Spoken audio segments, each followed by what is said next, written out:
Ici, nous allons premièrement étudier les inéquations du second degré qui se résolvent à l'aide de tableaux de signes.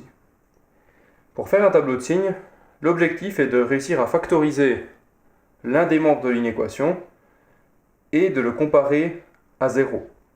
Ainsi, avec un tableau de signes de chacun des termes factorisés, nous pouvons déterminer le signe total de l'expression et trouver donc les solutions. L'exemple simple à prendre est celui-ci. Prenons un polynôme du second degré que nous comparons à une valeur comme -1. Ici, le premier objectif est de regrouper les termes du même côté. Nous nous retrouverons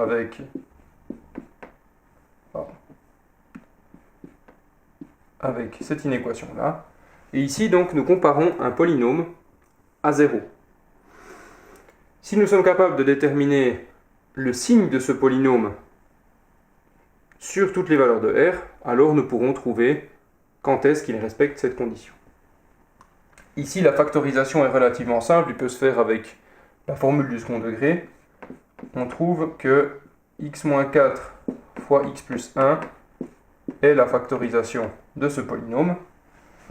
Et donc maintenant, on peut construire un tableau de signes avec ces deux parenthèses comme ligne, et ensuite en combinant les signes de chacun de ces deux termes, nous pourrons déterminer quand leur produit est plus grand que 0.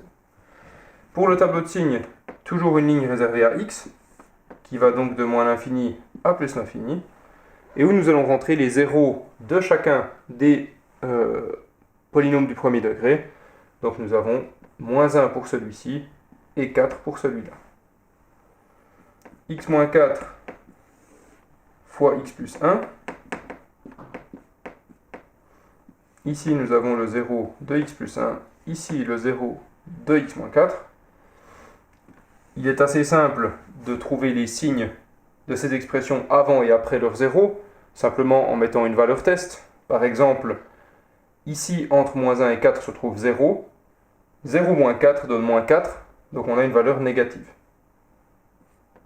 Le changement de signe s'opère par-dessus le 0. Ici, avec une réflexion similaire, nous pouvons trouver que c'est négatif et ensuite positif.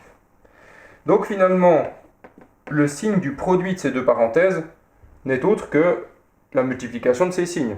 Si ici nous avons quelque chose de négatif fois quelque chose de négatif, nous allons trouver quelque chose de positif. Ici, moins fois plus fait moins, et plus fois plus fait plus. Cela étant fait, maintenant nous cherchons à savoir qu'est-ce qui respectait notre inéquation originale. Celle-ci, nous voulions que ce soit plus grand ou égal à 0. Alors, ces valeurs ici sont les intervalles qui nous concernent. En particulier, le produit est nul pour ces valeurs-là, il faut donc les inclure. La solution se présente donc de la manière suivante, c'est une union d'intervalles. Nous allons avoir le premier intervalle qui va de moins l'infini à -1. Pardon. Ici, il nous faut fermer l'intervalle, car -1 est une solution. Et en union avec l'intervalle qui va de 4 jusqu'à plus l'infini. Voilà la solution de cette inéquation.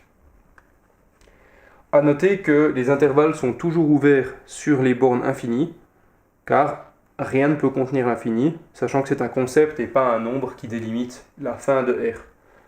Donc, l'infini n'étant jamais atteint, on ne peut pas le contenir. Évidemment, de telles inéquations peuvent aussi exister avec des quotients, comme par exemple quelque chose comme ça.